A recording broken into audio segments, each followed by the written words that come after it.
I'm just closing out all the apps that I can on my desktop just so nothing will slow me down.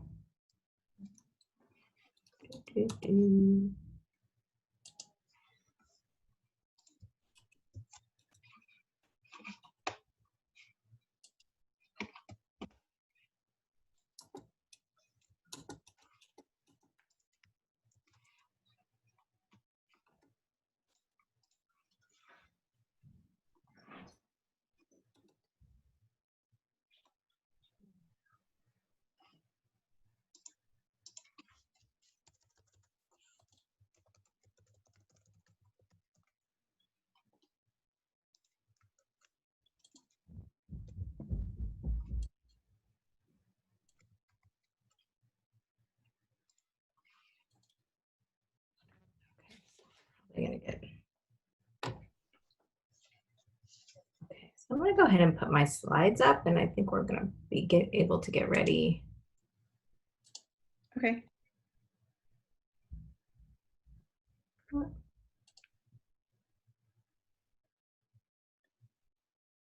right, and again, the timing of this is perfect. I don't think when we scheduled it, I realized it was the day after Labor Day. I mean, Memorial Day. Yeah. Okay. Well, hello everyone, and welcome to today's Facebook Live. This is Paige Nuez with rettsyndrome.org. I'm so happy to be with you. I missed you all last week. But today's topic is actually a wonderful topic for the US, being the day after Memorial Day. We honored our heroes who have fought for our many freedoms in the United States. But Memorial Day weekend also kind of kicks off summer for our country and for the Northern Hemisphere. So we're very excited to have Briana Czerwinski here with us today to talk about aquatherapy, modified aquatherapy that you can do at home. I have a few quick announcements. Hope everyone is doing well. We really do know that times are changing and things are opening up. We hope everyone is well. We are going to, for the time being, this will be our concluding Facebook Live for the season, and we'll go back to our monthly Rett Eds. If any circumstances change, or if there's anything that is happening that you would like some more information from any of our Rett syndrome experts or any of us at rettsyndrome.org to add on to our schedule, as you know, please feel free to contact me.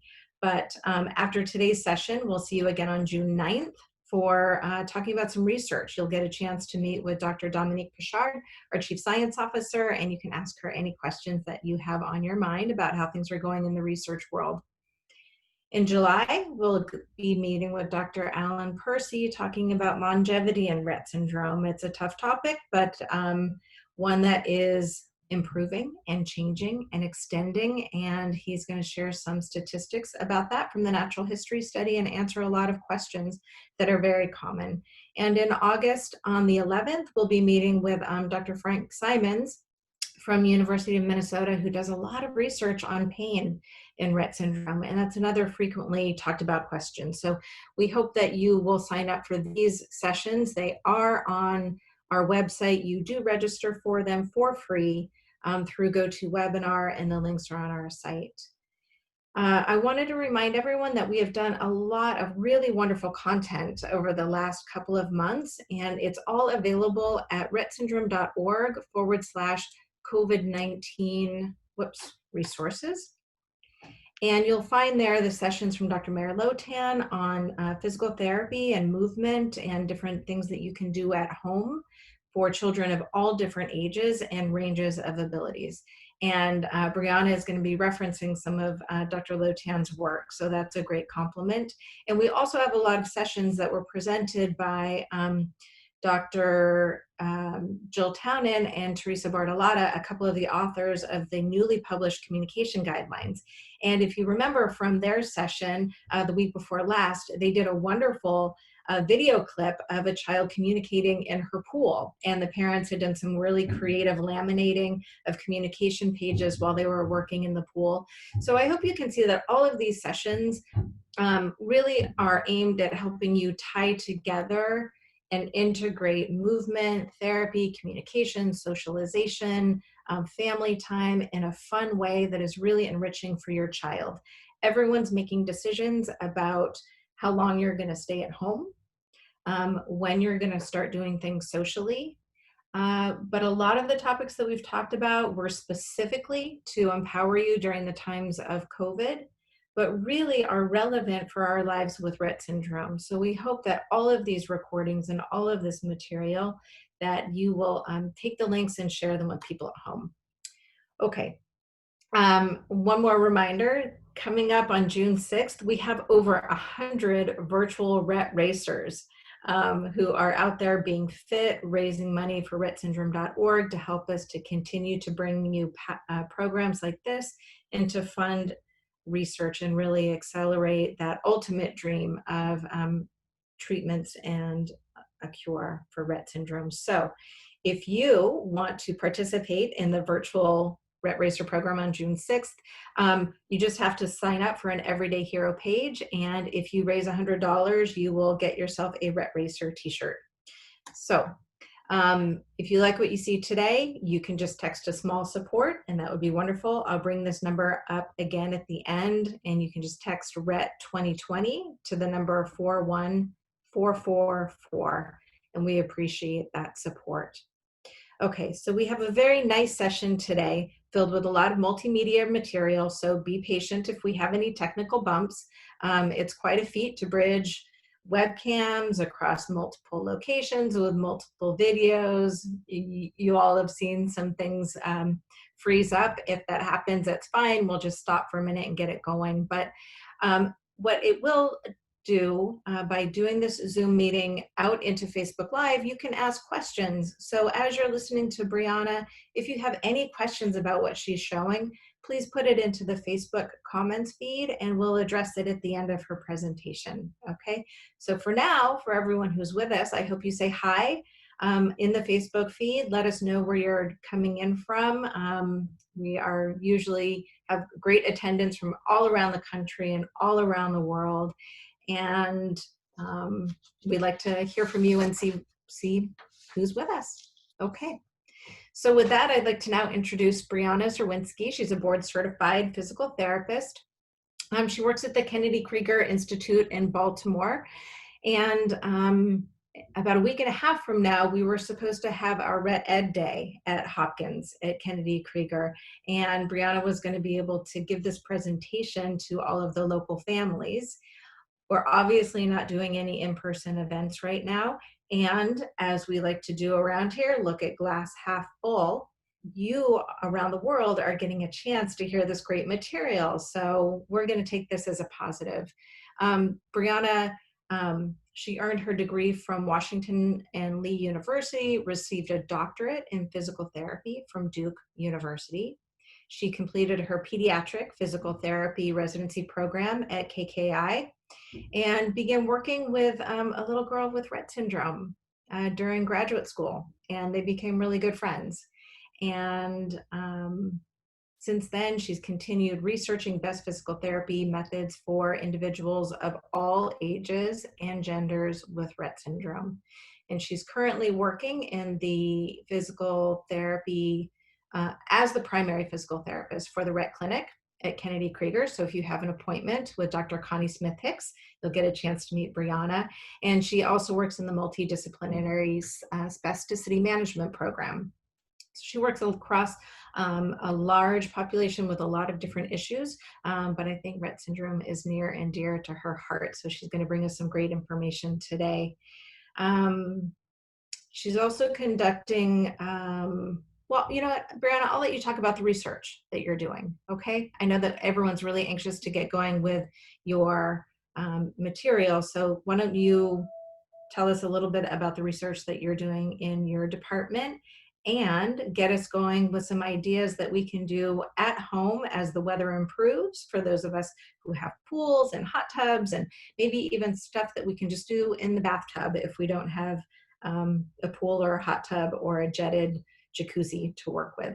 We're so glad to have you with us today. Thank you so much. And Yeah. I'm going to stop sharing my screen and give you a chance to take over. Okay, I think I screen shared appropriately. Let me know if this looks right. We've gotcha. Okay, Looks great. okay. I'm going to go on mute so that I don't have any. Okay, well, thank you, Paige, for that introduction, and thanks to everyone out there who's listening. I'm just so grateful to be able to provide this for everyone who's at home and ready for the summer in their pools or doing some extra things in the bathtub. I had the chance to speak with three lovely families in preparation for this presentation. So thank you so much to those families who were willing to open up about their situation and some challenges and successes that they've had in the pool at home. So thank you so much for that. See if I can get this slide to advance. There we go. Okay. So for the presentation today, I'd like to just give a little bit of background about why aquatics is beneficial to individuals with Rett syndrome and their families. And I also want you to leave this presentation with an idea of how you can implement a home program in aquatics when we're finished here. And also some suggestions for equipment that might be helpful, and thinking about how you can use some household items that you have in place of equipment that may not be as accessible in your home as it would be in a clinic environment, and discussing how often you may implement an aquatics home-based program to be effective, and then leave you with some resources for other questions that you may have at the end of this. So why would we want to do aquatics, aquatic therapy, or even just fun times in the pool? So it's safe and it's enjoyable. I've heard so many families tell me that their child just really loves being in the water and they love that freedom of movement that they get without having to have another person assisting them or having a lot of equipment around them. It's just very freeing. It promotes general wellness and also what we call uptime activity. So just more time to be active and moving and mobile more independently. And the aquatic environment takes away some of the movement barriers to activity and participation that we see on land. So it could be that it's more difficult to weight bear, or maybe more equipment is needed, and it takes away some of those barriers. And with warmer weather coming up and more people being at home, and some physical therapy facilities I know are closed or offering more limited services, the pool gives us an alternative method of skills practice and training. We can work on postural control and tone reduction. So a lot of families say that their children seem to be really tense, or it's difficult to move their shoulders or their legs, and the water, we'll talk a little bit about some of the properties that help with that, but the water can be a way to move the body more freely and more easily. So there are 4 properties of water that we think about as physical therapists, and I just want to take some time to let you know how each of these can help us in the water. So the first is buoyancy, which allows us to have a greater independence with movement in the water. It takes away some weight bearing. So if you think about the deeper the water, the less gravity that you're having to fight against, and it makes it easier to weight bear. And that being said, a lot of times aquatic therapy is recommended post-surgical. So after a scoliosis surgery, or maybe after an ankle fusion, something like that, the water is helpful to allow someone to weight bear more on that leg with less pain, or to weight bear more after their spinal fusion with less worry about some of the precautions that we would have on land. And it also puts less pressure on the joints, which again, as individuals are growing and they're getting taller and they're getting heavier, sometimes we have more pressure on our joints. And as posture changes, the water can help take away some of that extra pressure that's on the joints. And also post-surgically, just always check with your surgeon and your physician before starting a pool program. But a lot of times we do see that at Kennedy, that we're doing some post-surgical aquatic rehab once it's safe after the incisions heal. Viscosity in the water allows us to work on postural control and balance. And then hydrostatic pressure, or that resistance that we have from the water, even just being in the water, we're getting the benefits of hydrostatic pressure. And it allows us to strengthen and have progressive overload, which means that we can change the amount of resistance, we can change the depth of the water and the amount of hydrostatic pressure we're getting to allow us to progress a program over time. The hydrostatic pressure gives an extra level of stability that allows individuals to perform activities that may not be possible or safe on land without assistance. So maybe your child could stand in the pool without any support, but outside may need a handheld or assistance of a walker or a type of assistive device.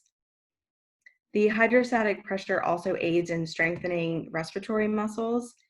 And we know that in Rett syndrome, we see bruxism and overactive breathing muscles. So strengthening those muscles can help with that. Hydrostatic pressure also increases blood flow, which downregulates the sympathetic nervous system. So the sympathetic nervous system is our fight or flight response, and that can cause anxiety, it can cause tension. So by downregulating that system, we see improvements in hyperactivity and anxiety. We also can improve constipation because our parasympathetic system, which is the opposite of the sympathetic, allows us to rest and digest. So if we can downregulate the sympathetic system, that allows the parasympathetic system to take over a little more and can help with constipation. It also can lead to improvements in cognition and communication. And finally, the thermal aspect of water can help with tone reduction, relaxation, and comfort. And that, again, is where we get some benefit post-surgically and just for general relaxation. And we'll talk a little bit more about how to maintain that thermal property once getting out of the water. And this may be more useful in something like a hot tub or in a bathtub, but certainly in warmer weather in a pool, you can still get some thermal benefits from the water.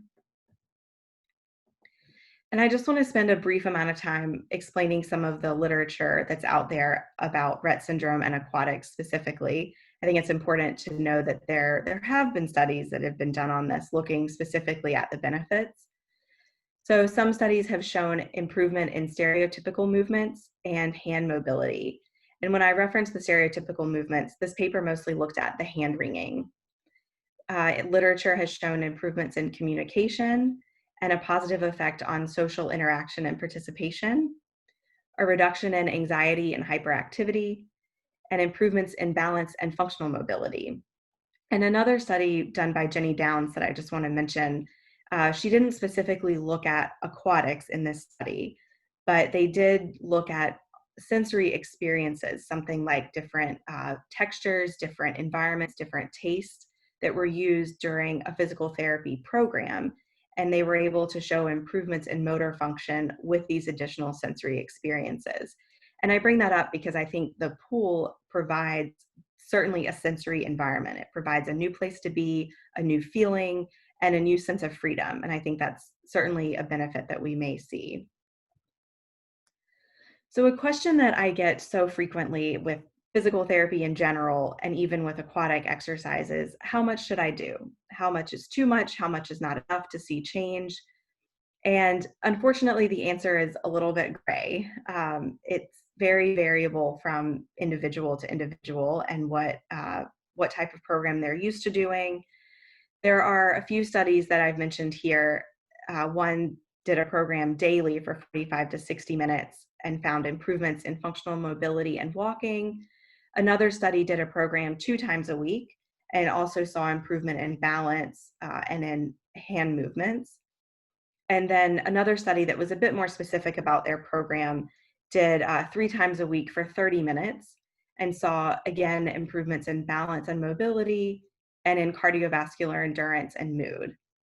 So I just want to encourage you to look for your child's signals. Is your child able to still do the activities later in the day that they typically do after being in the pool for 30 minutes? We would just want to make sure that we're not doing so much exercise in the pool and providing so much fatigue that later in the day it's harder to walk to the bathroom or to walk to the bedroom. So kind of finding that balance for your individual child about what works. If you have a physical therapist that you're working with, that would be a great resource who knows your child and their individual tolerances to therapies, and that might be a good place to start. And in general, when I'm prescribing exercise, I think about what muscles we're working. So if we're doing a lot of walking in the pool, then maybe the next day you do some more floating exercises in the pool so that we can balance what muscle groups and what activities we're working on from day to day to give the muscles a chance to recover after we've strengthened them. So just definitely pay attention to your child's cues and their fatigue level throughout, and trying to start small and then increasing as you see fit and as your child's endurance and tolerance to the program improves. So there are several ways that we can think about aquatic exercise. And when we go through these exercises, I just want to make sure that we're thinking about the pool as a fun place. I've heard so many families tell me that the pool is their child's favorite place. It's a fun activity. It's family oriented. And we want to keep that spirit as we go through this program. So I talk about exercise and the different ways that we can make this beneficial, but it's also meant to be fun. And these different exercise components can be integrated into the fun activities you're already doing in the pool. So one way is cardiovascular intervals. So being able to be upright and more mobile in the pool and increasing that uptime that we talked about can help improve cardiovascular endurance and strength of the heart. Strengthening muscles with progressive overload, which is what we talked about, kind of increasing the amount of resistance that we're doing in the pool, the depth of the water, all of those factors. We can work on tone reduction and range of motion more in a floating position. So that would be something a little more passive. And also with coordination and motor skills practice. So with coordination and motor skills, we're thinking about using these properties of water to change the postural responses that we're requiring of individuals in the pool.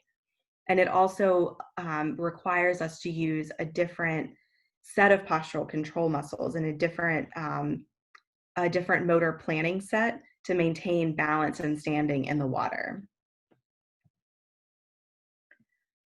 Just a few challenges that I want to bring up. It's important to slowly introduce a new environment. So if the pool is new to you, new to your child, then making sure that we introduce it slowly so that they're feeling really comfortable once we start any type of exercise or more work, I guess, in the pool. And then same thing with any new equipment. If some of the equipment that we share at the end of the presentation, if you try it out, just maybe introducing it slowly, giving additional support if needed. And also understanding that sometimes our goals that we have in the pool may be different than the goals that we have on land. And because of apraxia, which we see a lot in individuals with Rett syndrome, we may not generalize activities from one environment to the next. So if one of the goals for your child on land is to perform a sitting to standing transfer with less assistance, in the pool, you might work more on abdominal strength, or you might work on range of motion to help with that on land. But it may be that that actual sitting to standing activity looks different in the water than it does on land. And that's okay.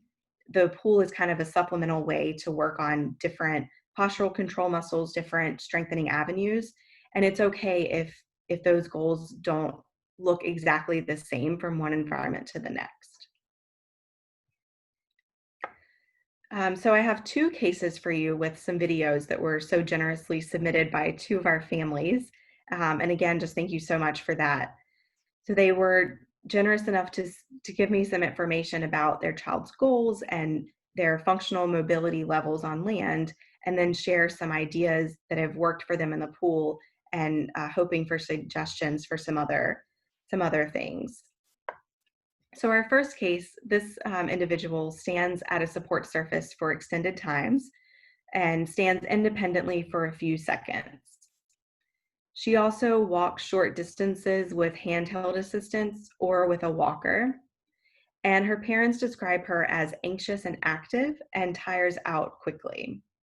And the goals that her mom shared with me were working on transfers from her wheelchair to her bed, and also working on endurance. So, like she was saying, that this little girl tends to tire quickly, so helping her to build up that endurance. Okay, so I have two videos here, and we were doing these videos during a Zoom session. So I was actually giving some input about different ways to work on their goals in the pool and to change some of the activities that they're currently working on. So I'll just talk through them and you can watch the video to see what we were working on. So in the first video, let me just turn the sound off.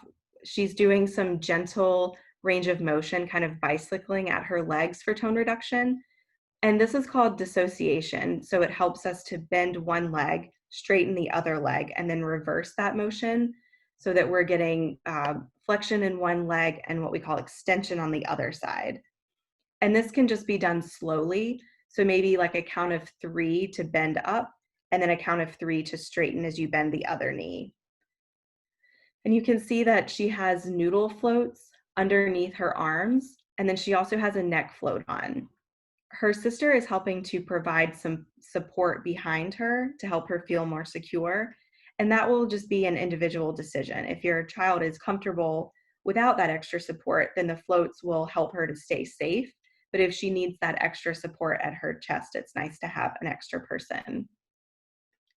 And in the second video, also for tone reduction, we're just doing some gentle trunk rotations. So she's still on her back with the floats there. Her shoulders are staying mostly flat against the water.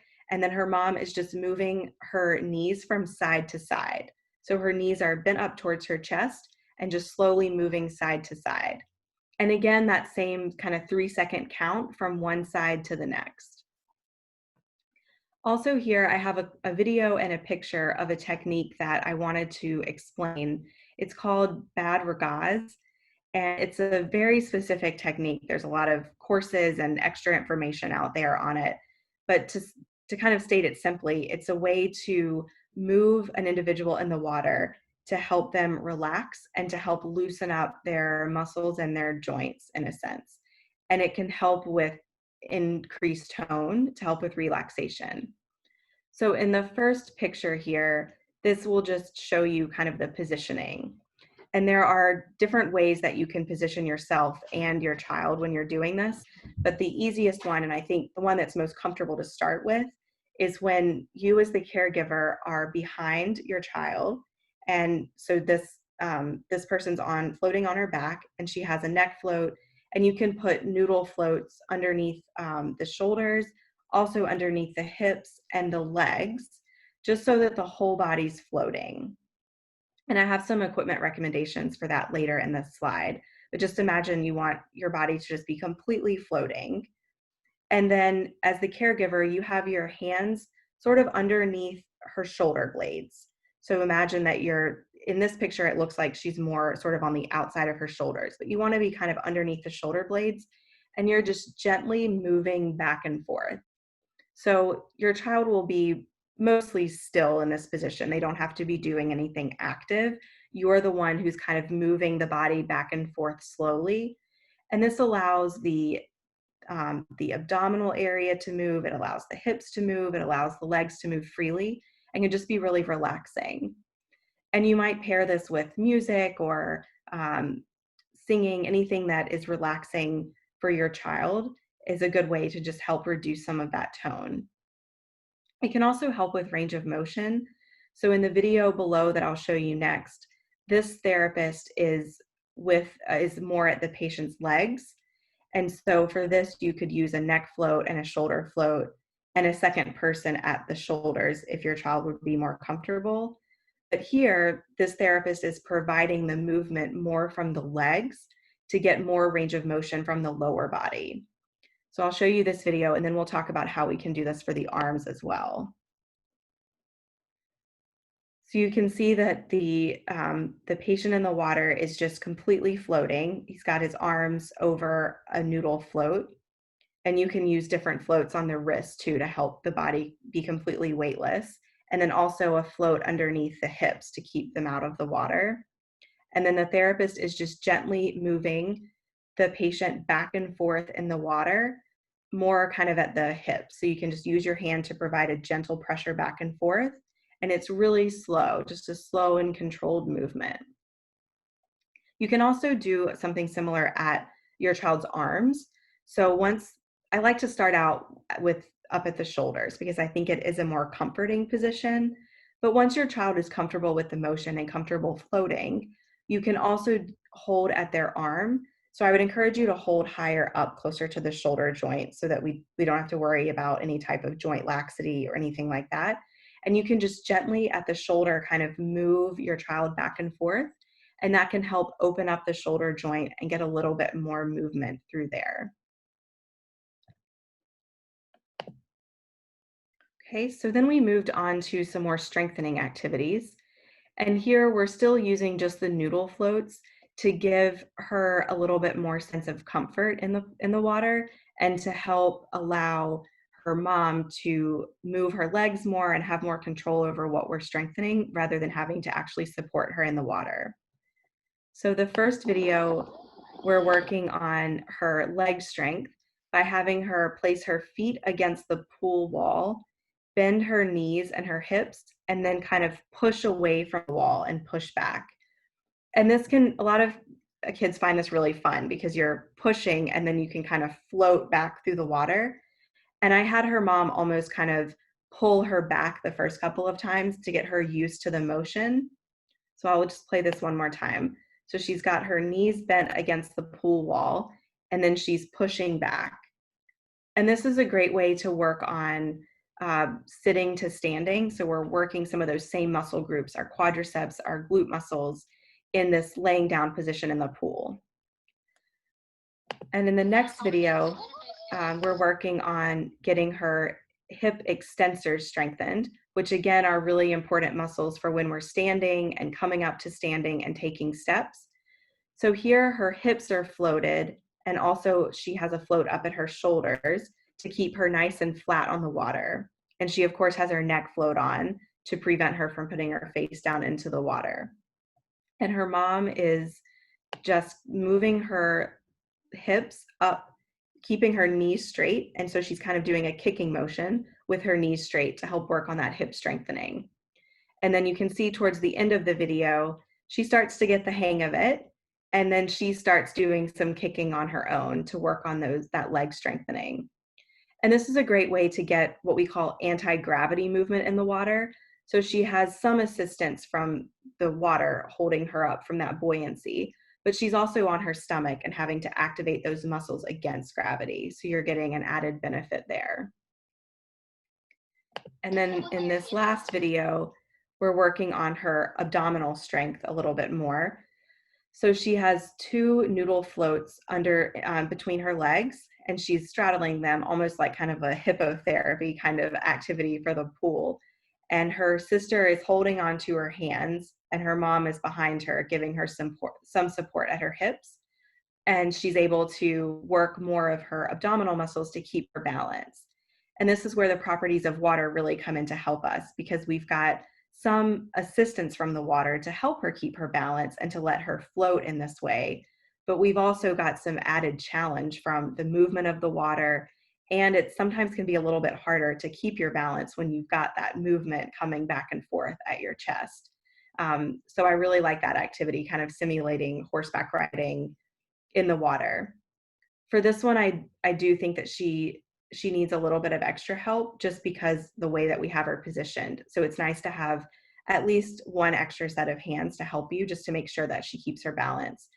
The noodles can be a little floaty, so it's easy to go from side to side. And in this video, she had two noodles underneath her to give her a little bit of extra flotation, but you can play around with taking one out or adding an extra one based on your child and how they do with the activity. So then thinking about some functional mobility. So this would be something like rolling or coming up to sitting. We use the noodles to help with that as well.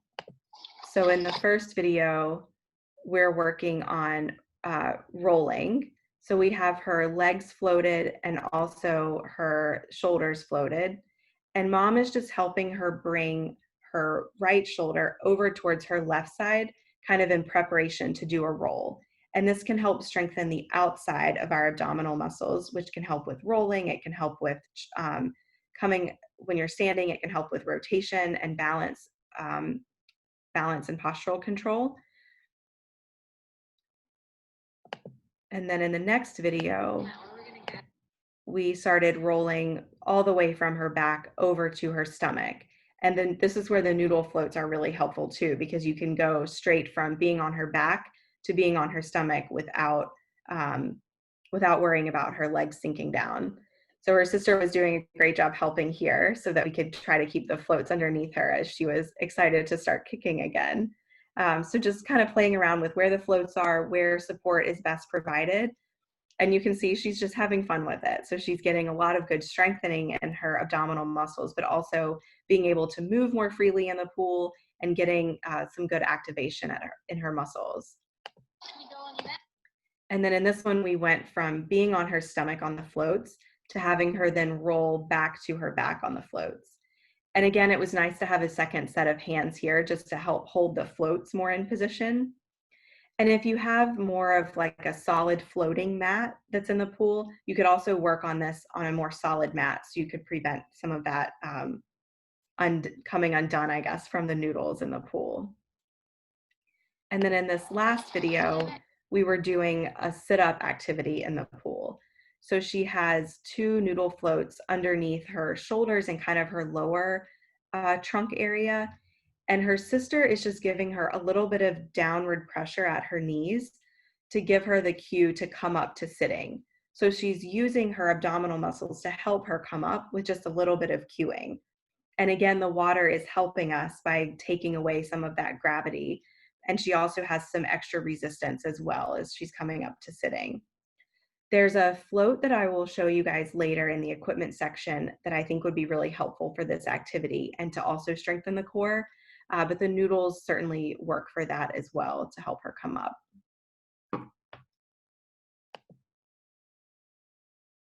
And for this particular case too, I just want to point out that this little girl was not able to touch her feet to the bottom of the pool.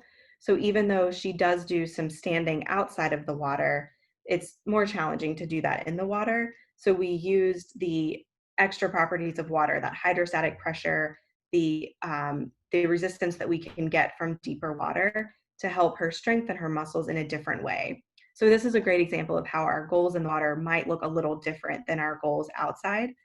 And her mom and I also talked about some ways that we could help to bring the pool floor up a little bit to give her the ability to stand in the pool. And we'll talk about that a little bit more in our equipment section.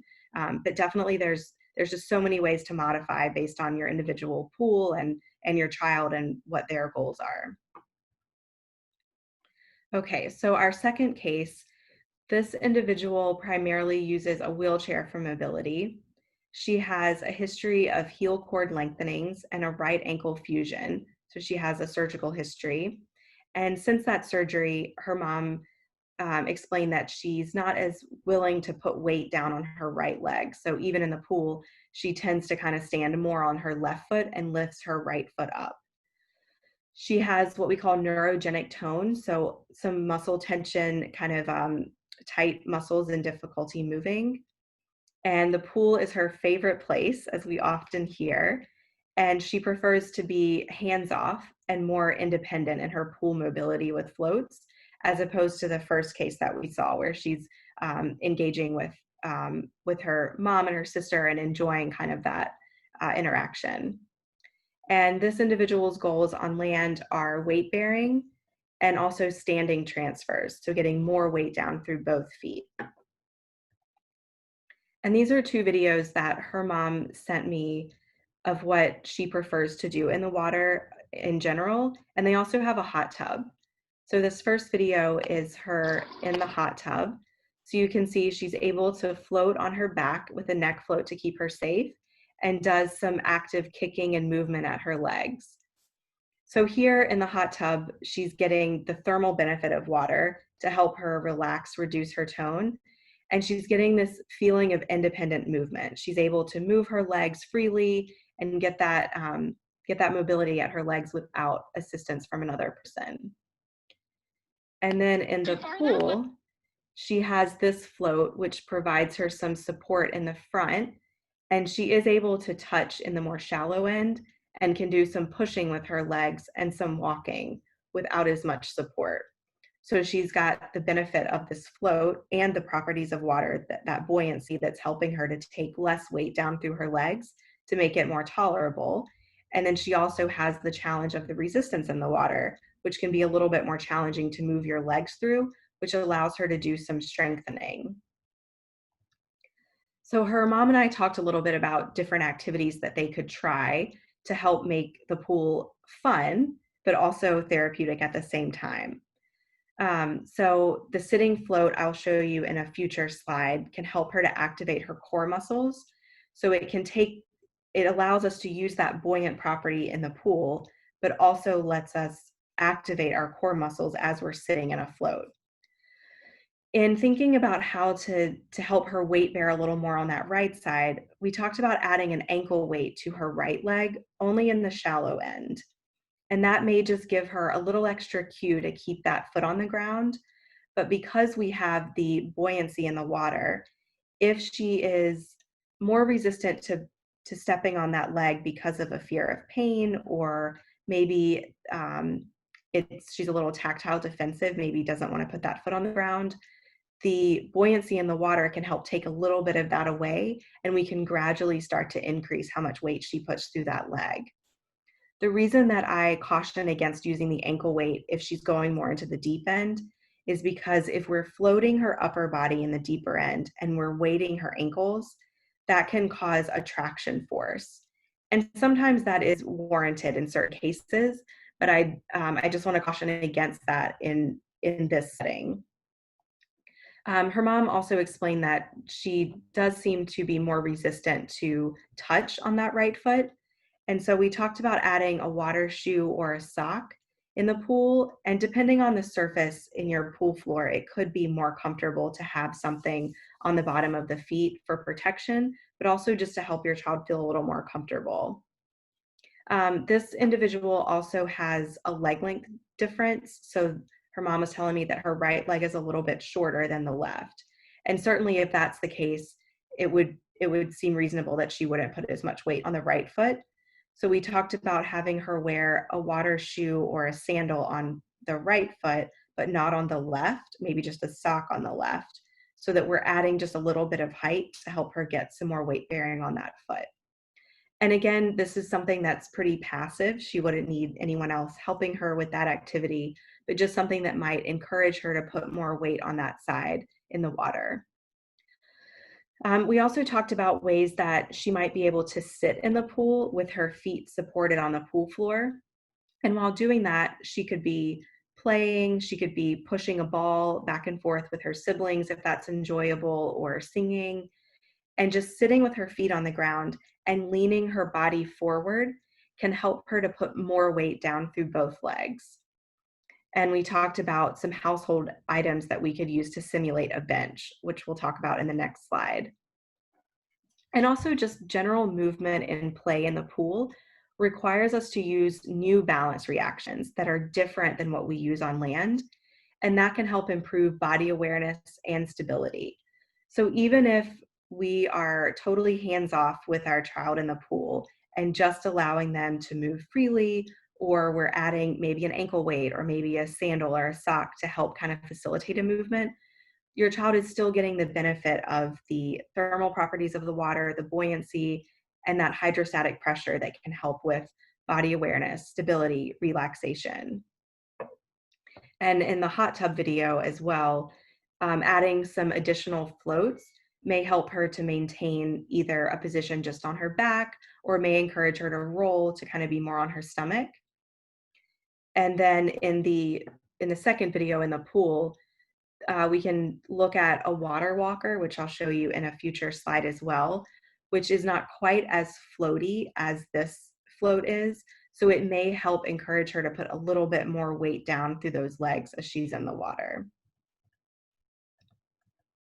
Okay, so here are some benches that we would use in the pool at Kennedy Krieger.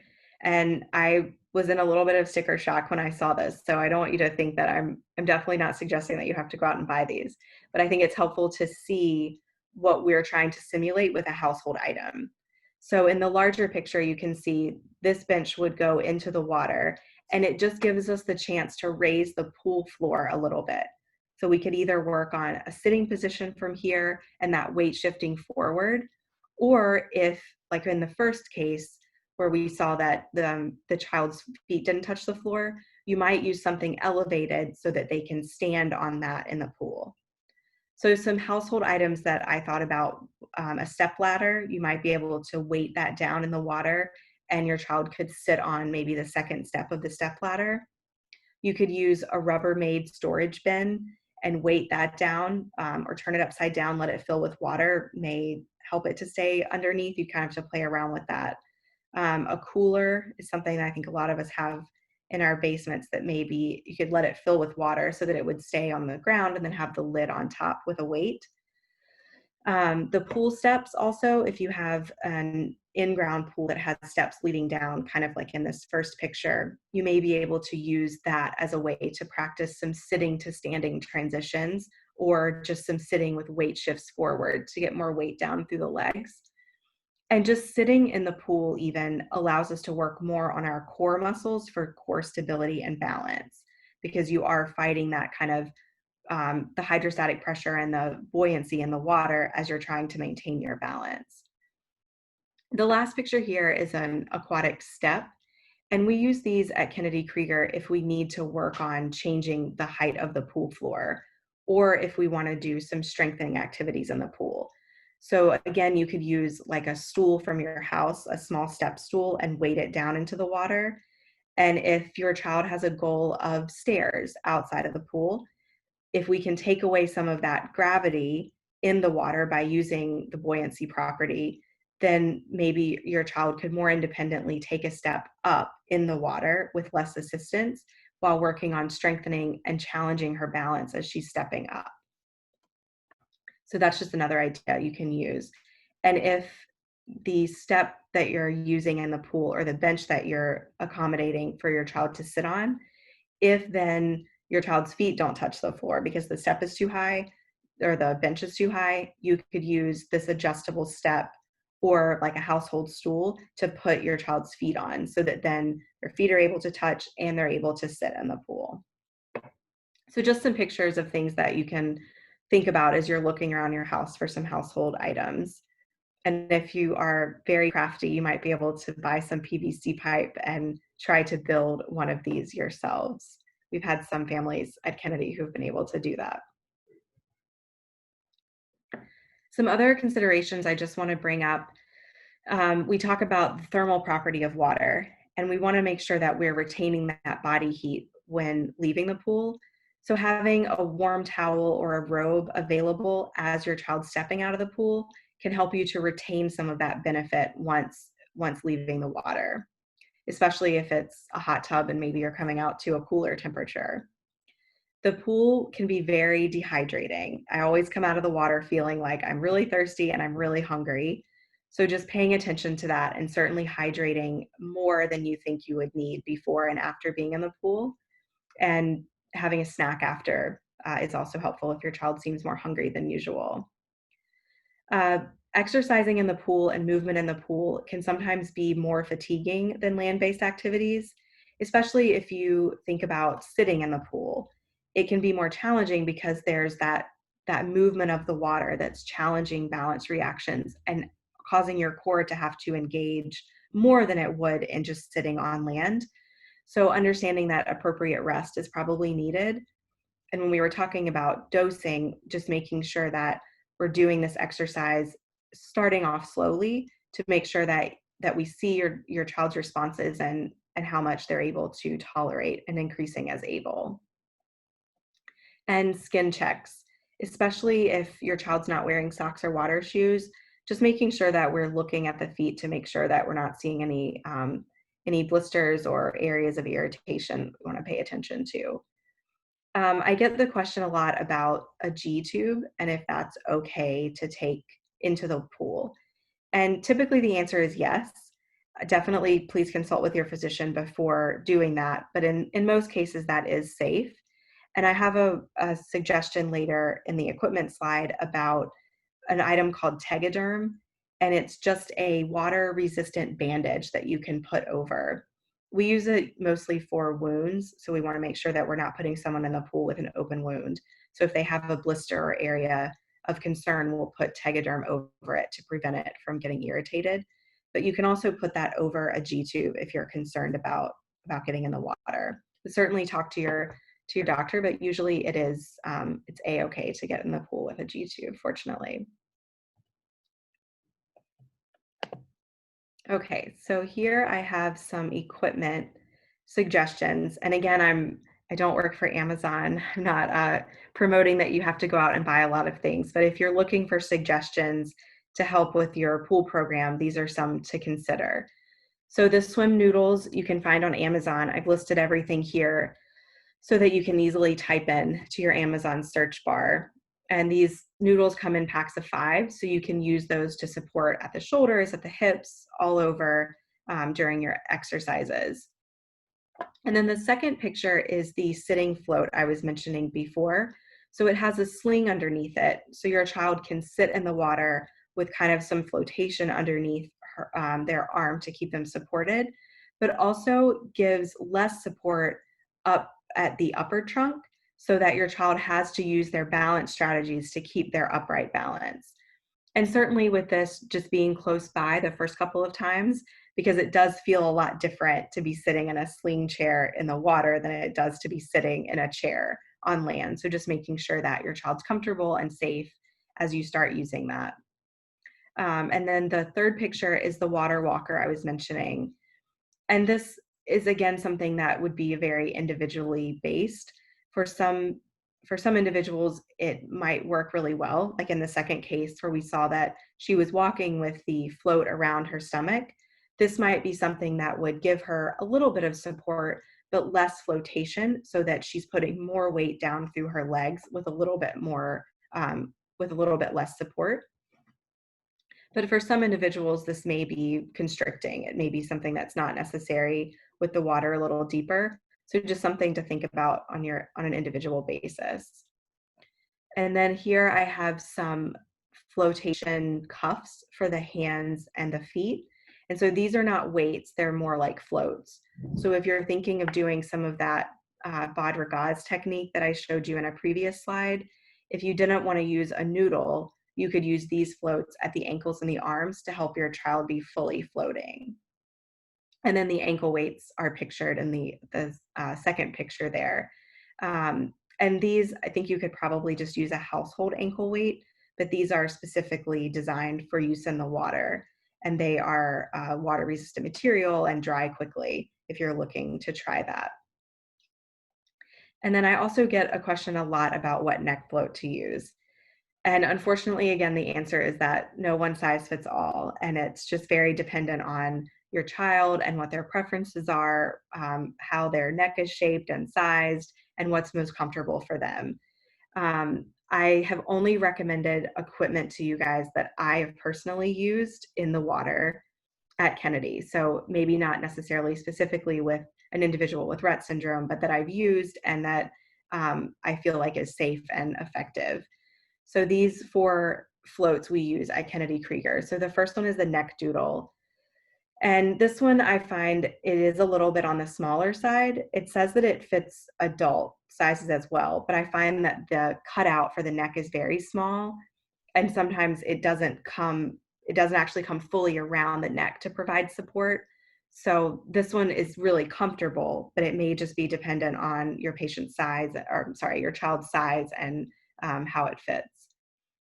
The next one is a neoprene swim collar. And this one has a little bit of a weight to it and almost kind of like a foamy material on the inside.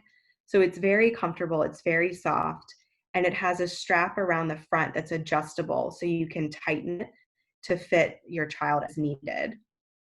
It is a little bit smaller around though, which I think adds to the comfort, but also it may be less support than you're looking for. And then there's an inflatable swim collar and then a foam swim collar. So the last one is an adult size. And at Kennedy, we do have some pediatric sizes as well, but I find these to be a little bit more cumbersome. So if, again, you just kind of have to try and see what works best for you, but these are some to try. The families that I spoke with prior to the presentation were both using the inflatable full collars, and one family mentioned that their child was sort of outgrowing it, and I didn't find that those were made in more adult sizes, so transitioning up to one of these might be helpful from that. And then I have some recommendations here for swim diapers. So on Amazon, there's the fish printed one that's more for an infant and toddler size if you're looking for that. And those are fairly easy to find on Amazon. There were tons of choices and different sizes. Also on Amazon, I was able to find the reusable swim diapers in various sizes. They had a youth size and also adult sized with different weights and heights so that you could choose what was most appropriate. And then there's also a website, My Pool Pal, which I've referenced in the resource slide. That is the brand that I found on Amazon as well. But if you were looking for a specific size, you may be able to go to their website and get something that's not available on Amazon. And then finally, Paige was able to share with me another type of swim diaper from sosecureproducts.com. And this one actually has some Velcro straps, so it's a little bit more adjustable, and the sizes are customized as well. So that's another place to look. And then finally, the Tegaderm film is pictured here. So it goes on almost like a Band-Aid. You just peel the backing off and then it stretches out and sticks. So you could put that over, like I said, a G-tube or any type of skin opening that you're concerned about before getting in the water. This I found available on a wound care website, which I've linked for you, and also from Walmart.com. So I don't know if they actually have it in the Walmart stores. It may be something that you have to order online, but it is available in kind of a general setting. It doesn't have to be ordered from a medical facility. Okay, so here I've linked several resources for you. So theraquatics.com is where I found some of the pool equipment, the benches, the steps, and some of the floats. So that's a good place to go to look for those resources. And then My Pool Pal is where I found one of the swim diapers. eSpecialNeeds.com had the water walker, and that is an adult sized, but I know they do make them for smaller sizes. I don't know if it's available at eSpecialNeeds, but you may be able to find that online as well. Or again, if you're really crafty, the one that we have at work is just PVC pipe and noodles around it to help it float. So you can kind of use the picture from the website as a guide if you wanted to try to create something like that to help and to try out. So secureproducts.com is where the adjustable swim diapers were that had the Velcro. And then shopwoundcare.com and Walmart is where I found the Tegaderm. I've also linked the fact sheet for the Rett Syndrome Multidisciplinary Clinic at Kennedy Krieger. So that's run by Dr. Smith Hicks, who I work closely with. We have a nutritionist, a GI specialist, an occupational therapist, a speech therapist. We have assistive technology. So a lot of resources there to help. If you're looking for that, feel free to reach out. The number is on the fact sheet. RettSyndrome.org, of course, has tons of great resources. The YMCA in Maryland does offer adapted swimming classes. So just check with your local facility and see if that's something that's offered in your area, especially if you don't have a pool. That's a nice way to be able to use some of these resources.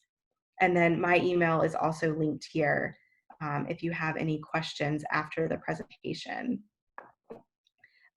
And thank you just so much again to all of our families for being willing to share your stories and your videos with me. I really appreciate it.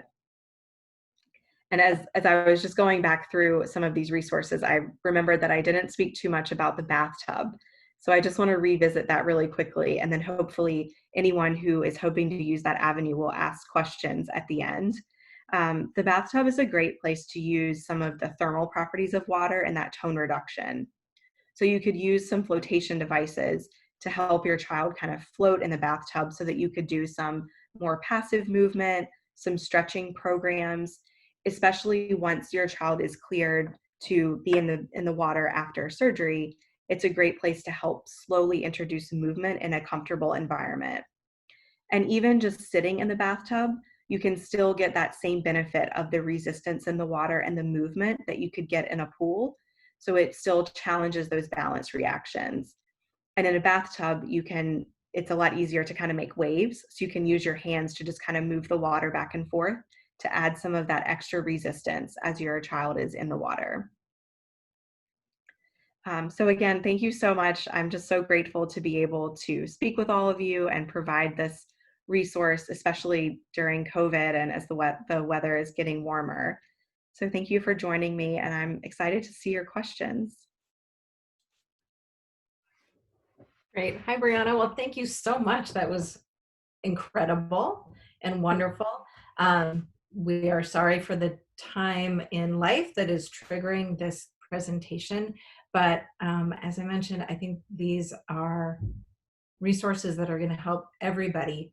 Aqua therapy is not something that's available in everybody's neighborhood and is often not covered by insurance. So families are looking for these tips all the time. We have a number of questions in the queue. I think you answered a lot of them, but because they were asked specifically on Facebook, I was wondering if you could just hit it back again so that we Sure, can. absolutely. Yeah, okay, great. So the first question was from a parent whose child is not mobile at all. And she's wondering what kind of water goals or water activities would be good for her child. Okay, great question. So I love the water environment because I think it is a place to work on any type of mobility, whatever that level may be.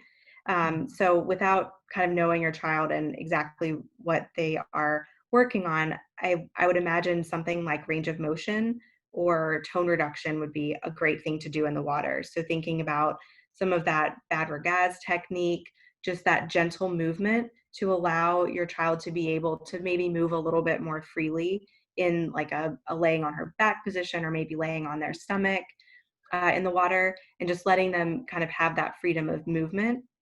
And also if your child is able to do maybe a little bit of rolling, or maybe that's a goal that you have, then having them float on their back using those noodles and working on reaching one arm across and maybe even helping them to roll over is a nice way to let the water make it easier as a caregiver to help with that transition, but also let your child take more control over that and use their body more freely to move.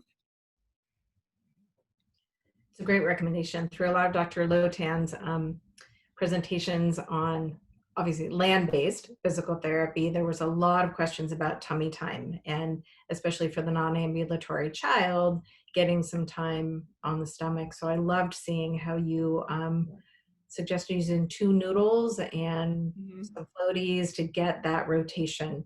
Who may be kids who spend a lot of time in a wheelchair and not walking can get that change in space and moving. So that was a good question. Thank you for the parent who asked that, and thanks for the recommendations.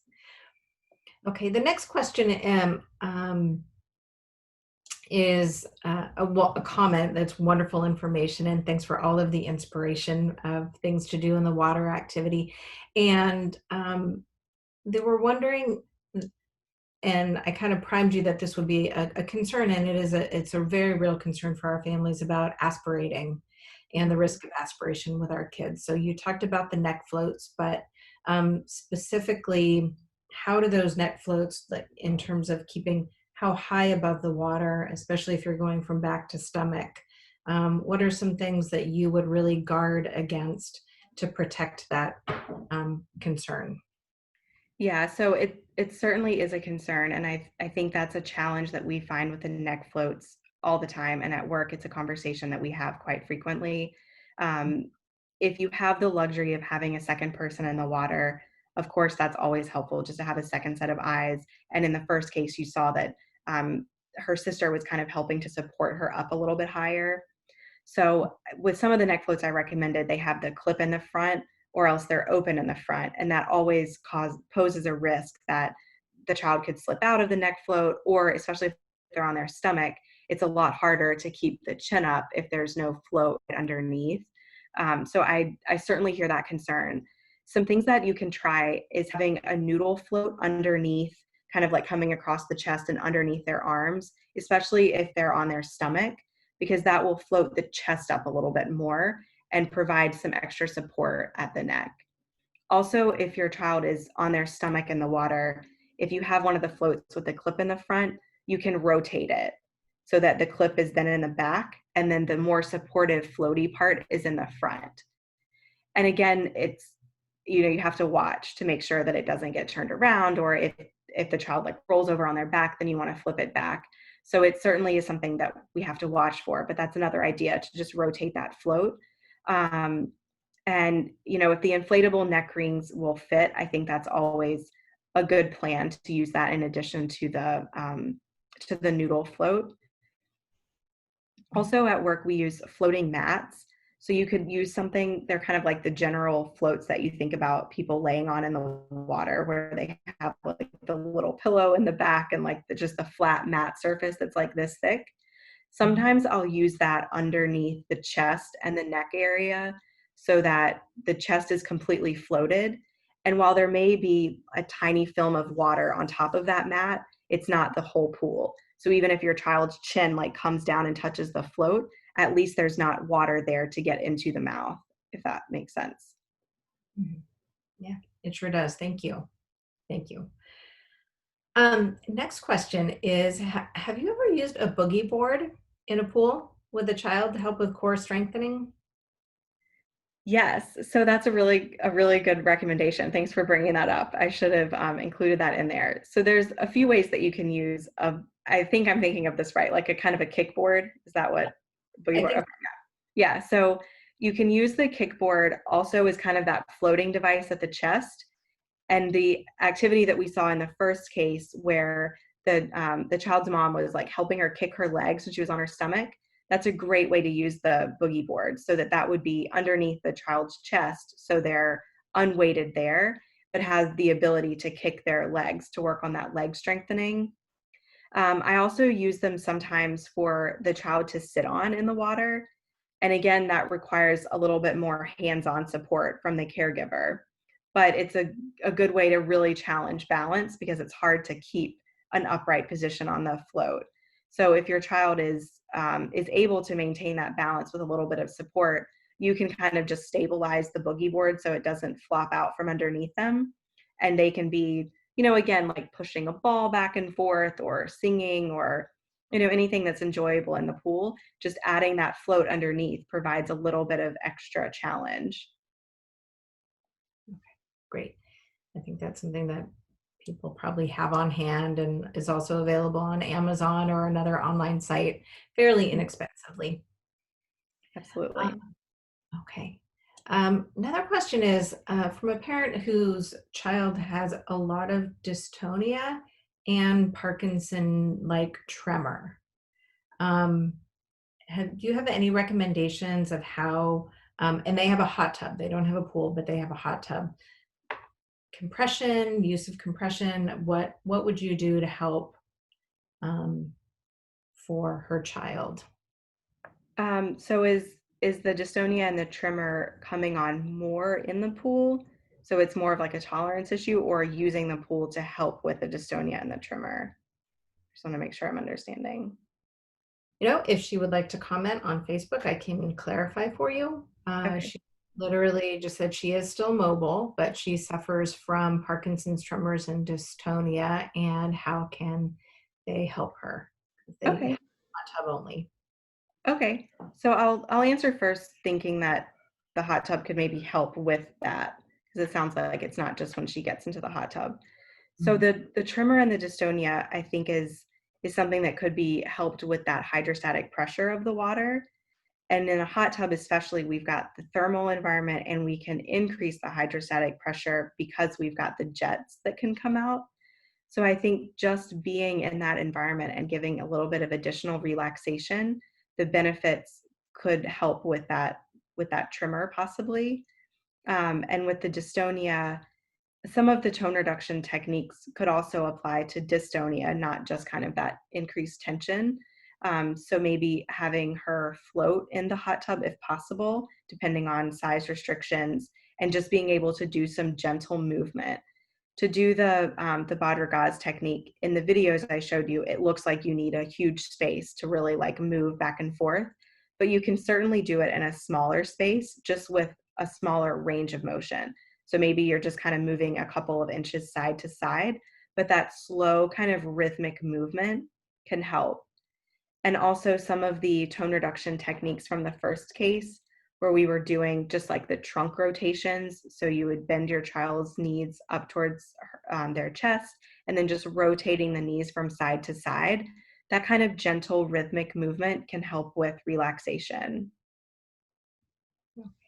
Great. Thank you. And the same child, so she is mobile, but as soon as she gets in the hot tub, her feet won't touch the ground, they just float. So you talked about using ankle weights to help get feet to the floor, and you talked about using sandals or something, so maybe if it's a sensory issue. Would you use, the question is, would you use those ankle weights to do active sit to stand then from the the bench in the hot tub?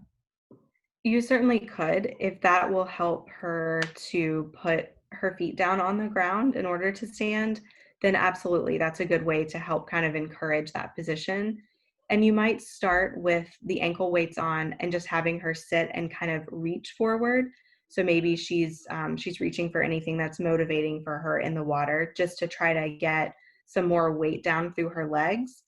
And if she's okay with this, you could have the caregiver could have their hands on her knees as she's starting to stand, just to give like a little bit of a downward pressure. It doesn't have to be a lot, but just enough to kind of encourage her feet to come down to the floor.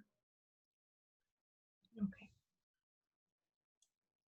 thank you. And I think that's it for the questions that I see in the comments field.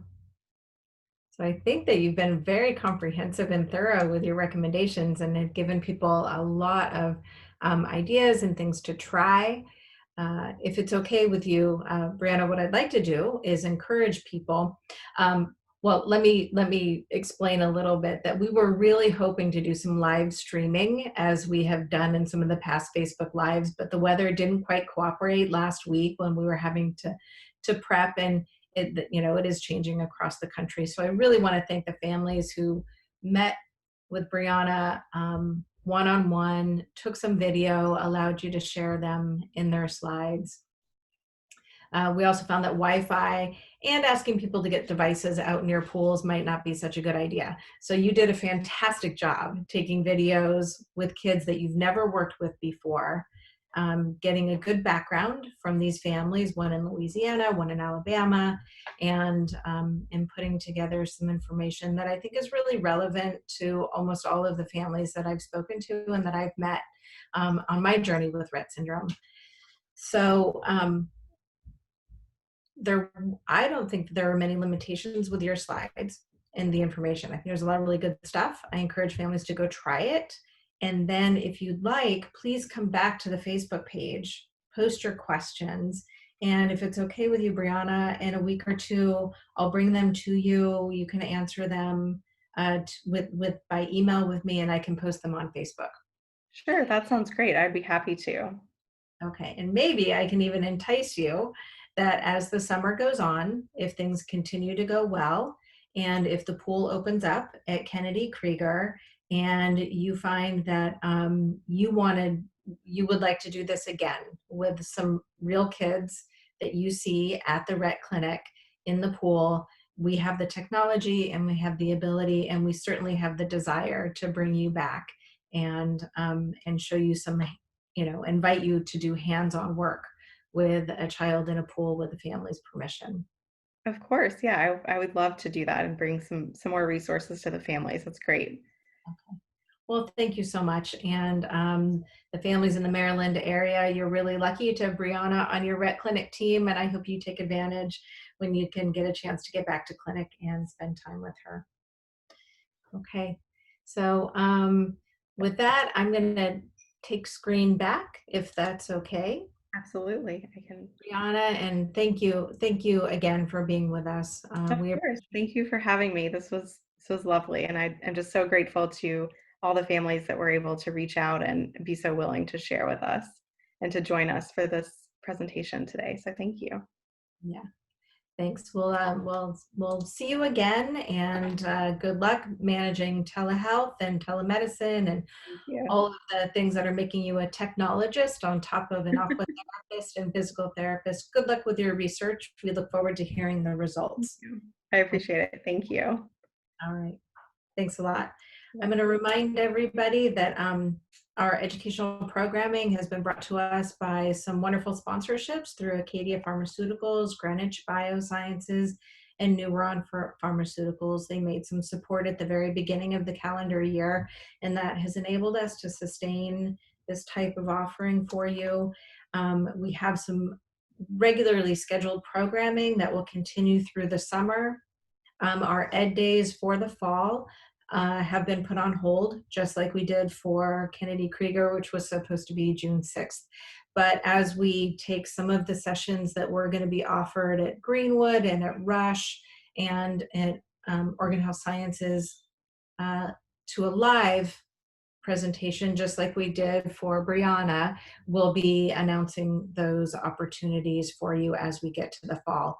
But our in-person ed days will be postponed for 2020. So please come and continue to be with us virtually. We're really committed to family empowerment at the same time as continuing our commitment to accelerating research. So visit rettsyndrome.org/COVID-19-resources to catch all of the past sessions. We'll be posting a link to this session once we get it posted up on YouTube, and share them with the people in your life. So if you've watched any of the information on communication, movement, swim therapy, and you have some very specific questions for your child, share these links with your child's therapists. They're all available online again, hopefully, and they know your child, and you guys can, and it can open a conversation about ways to advance goals, challenge her a little bit more. We know our kids are really capable of a lot of progress. It's not a degenerative disorder. For those of you who are in the midst of perhaps a regression phase, keep working, don't give up, believe in her. She has a lot of potential. So join us if you'd like these programs. Help us continue. Give us a little donation through a text support, and we appreciate that very much. Now, in closing, we had one family in New Jersey who shared with us a pretty inspiring story. Their daughter is 27 years old. They have a hot tub, and Taylor is very mobile, but the hot tub is really motivating for her. The quality of the video didn't come through quite as well, but I just want to say goodbye to everybody. Thank you for being with us. And I'm going to close out today's session by letting you watch a woman who is very ambulatory do a great job climbing in and out of the pool, or out of her hot tub. So Briana, if you need to get on to your next appointment, I know that you're pretty stacked. You can say goodbye, and I'm going to go ahead and start this video to close out, because I think it's really encouraging and motivating for a lot of our families. Okay, so let's see if this works. I think so. Here we go. Come on. Is it here, all right?